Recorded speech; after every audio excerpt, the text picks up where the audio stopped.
Tere kõigile, mina olen Liisi. Meie konkursi just Sten, kes pidi siin täna olema ja tahtis väga olla, on kahjuks haigeks jäänud, aga saadame talle oma tervisi. Mul on hea meel, et olete tulnud tudengiteaduste päevale. Tänane päev on eelkõige pühendatud Talveakadeemia 3 noorele teadustöö kirjutajale, kes kõik osalesid läbi talve kestnud lühiartiklite konkursil, kus nad said kõik osaleda nii kirjutamis-, postri- kui ka esinemiskoolitusel.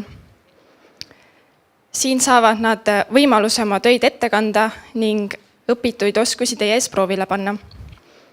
Ning päeva lõpus selgub ka nende seast peahinna võitja, kes saab koju minna 500 eurose stipendiumiga. Kuid et neil oleks veelgi rohkem motivatsiooni oma töid ette kanda, siis saab ka publik oma hääle anda. Selle jaoks on teil flyerite taga koht, kuhu te siis saate oma lemmiku kirja panna. Ja pastakad siis saate pärast sealt laua pealt, seal on ka loosimiskast. Ja kindlasti ka kõikide hääletajate vahel loositakse välja auhind, seega kirjutage sedelile ka oma nimi. Lisaks on meil ka loomulikult žürii, kes siis hindab töid eraldi. Žüriis on meil 3 liiget.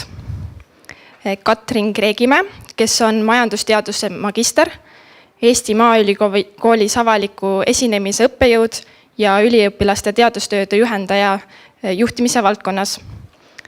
Tema peagi saabub.